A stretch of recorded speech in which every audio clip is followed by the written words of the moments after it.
Welcome back, everybody. Blake Cousins, this is Third Phase Moon, and we're broadcasting live, and we've got a special guest.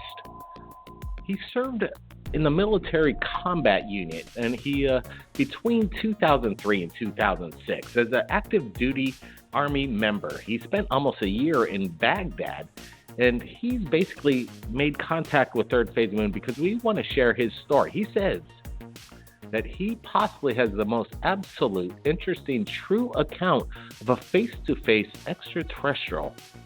Now, we invited Scott to join us, and this is going to be a wild ride. I got a feeling we haven't spoken to Scott yet, but we're about to right now. So everybody, hit that thumbs up, that like button for exclusive, incredible, true accounts of extraterrestrial contact, and don't forget to subscribe as well. Now, let's bring in Scott.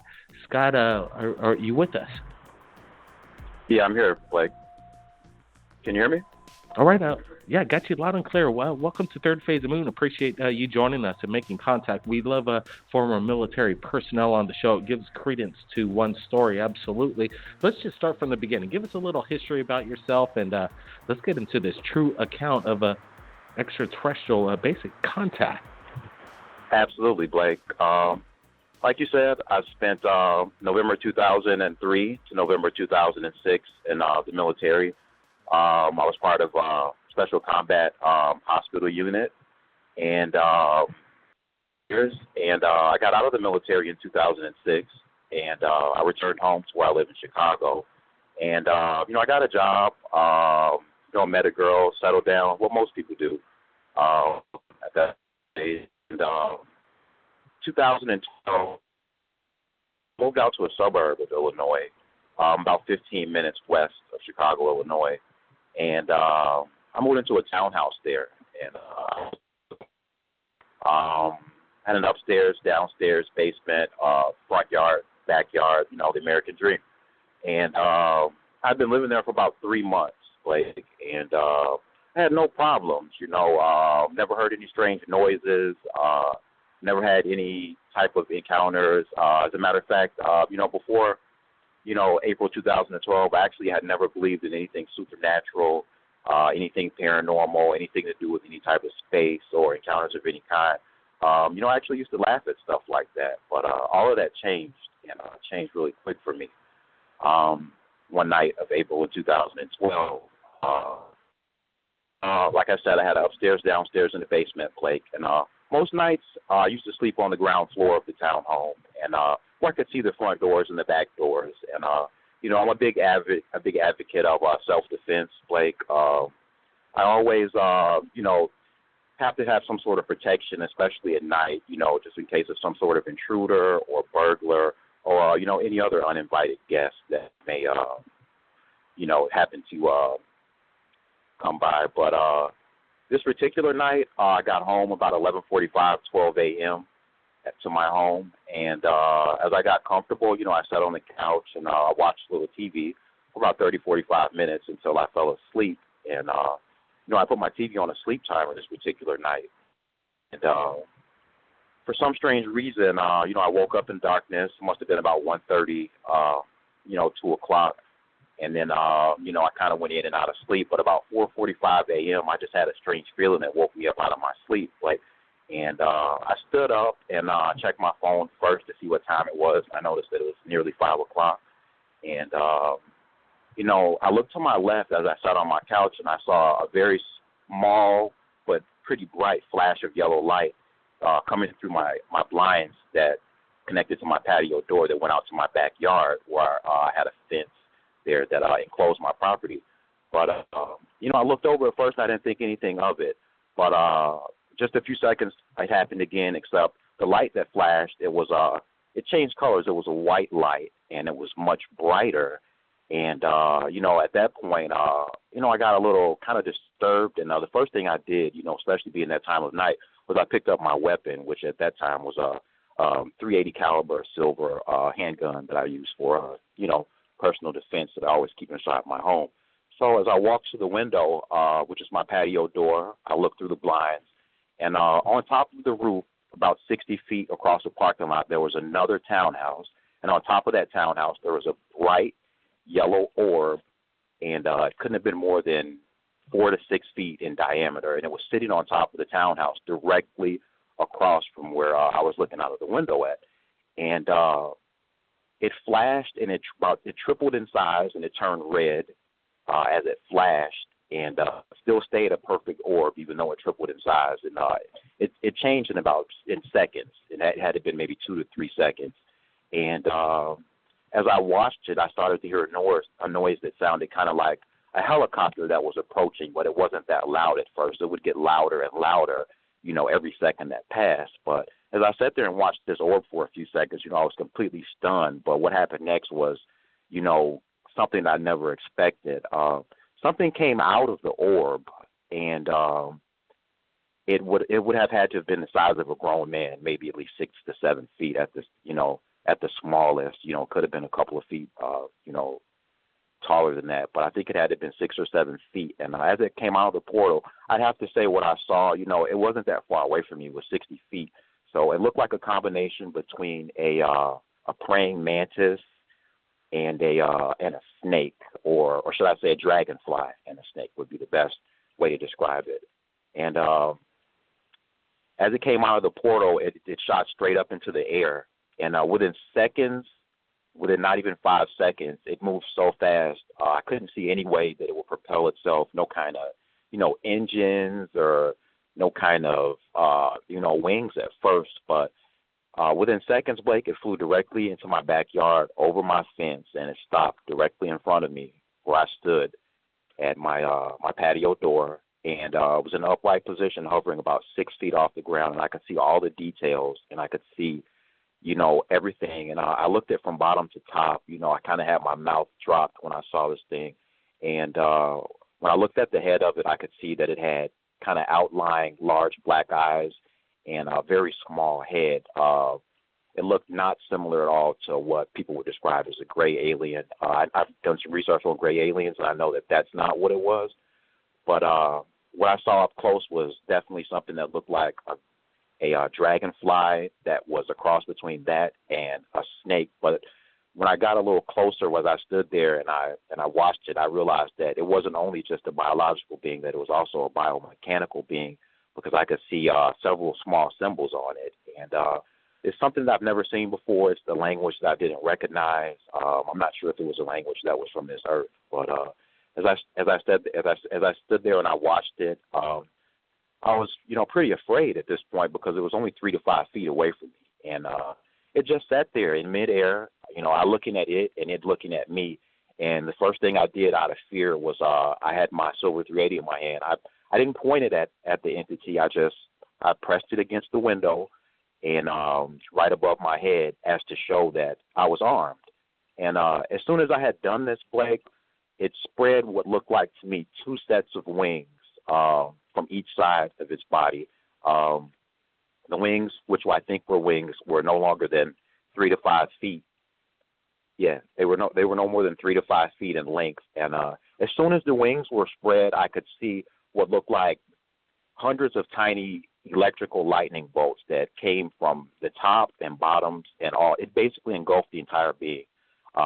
They were like no larger than my pinky finger, each one of them, but they looked like residual, traces of energy, as if someone were to, stick something in a power outlet, there'd be a blue flash shoot out. But basically, these tiny lightning bolts engulfed the entire being, and it did that for a few seconds, as I stared at it. And the only thing I could think of at that point, when I thought about it later on in life, that it must have done that as a reaction to, maybe it was some sort of defense field that I think it was putting up to protect itself, in case I had, fired upon it, or, decided to, do something aggressive towards this being. But I didn't. The only thing I could feel at that time, I actually lowered the weapon. And only thing I could think when I saw that was that it was beautiful. I'd never seen anything like that in my life. And till this day, I still haven't seen anything like that since. And, it after I dropped my arm, I guess the protective barrier that it put around itself, it immediately, the lightning bolt stopped, and then it shot straight up in the air over my home, and that was it. I never saw it again after that. And Well, till this this is day, I quite incredible. still. Yeah, Mhm. absolutely. Tell you what. How about we do this? Let's just take a quick break, and I'm sure there's people that have questions for Scott in regards to this. Wow, incredible encounter. Not quite an Ellen Gray. What do you make of it, people? I want to get you guys' opinions. A praying mantis, snake kind of creature, but then maybe a possible robotic as well. Some kind of cyborg creature, hybrid, chimera. I'm not exactly sure, but let's just take a quick break. If anybody's got questions for Scott, call in at 347-934-0378. Just press number 1 if you've got a question for Scott after you call in. We'll be right back. Third Phase of Moon.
All right, welcome back, everybody. Third Phase Moon, Blake Cousins here. We're speaking with Scott, who's just shared to us an incredible encounter.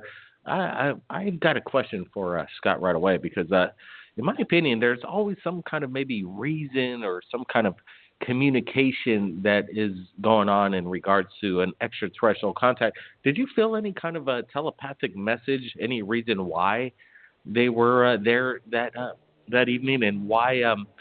Or did you feel threatened in any way? You had that pistol, and for some reason you didn't use it. Well, the truth is, Blake, at the time when it was just sitting there 3 to 5 feet away from me, I didn't get any message, and I didn't feel any telepathic communication. But the funny thing is, right before I started watching TV, before I went to sleep, I have a laptop computer. And on my laptop computer, it was just kind of strange that this happens on the same night. I happened to be scrolling through YouTube, and I happened to follow upon some research by a gentleman by the name of, I think he's passed away now, but I think his name was Zachariah Sitchin, if I'm pronouncing it correctly. And I was listening to one of his speeches that particular night before I started watching TV, and it was about I think a race of beings from somewhere in the galaxy that he had done research on, that he had tracked all the way back to ancient Sumeria. And he was talking about how they mined gold.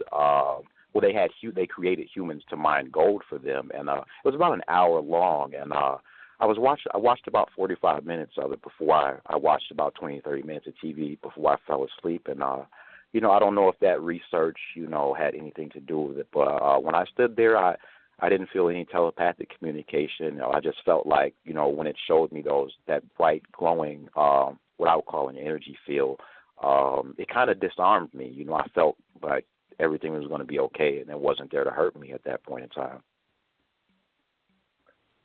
Yeah, interesting. And yes, the 12th planet and the Anunnaki and the Nephilim, they spoke of these kind of shape-shifting aliens, these gods per se, but it's hard to tell exactly what you witnessed. But I'm sure there's going to be people that listen to your testimony tonight and go, I saw the exact same thing. So we're inviting people to leave their comments when we put this up on YouTube. Have you seen anything like this, what Scott's explaining to us? I want to hear it.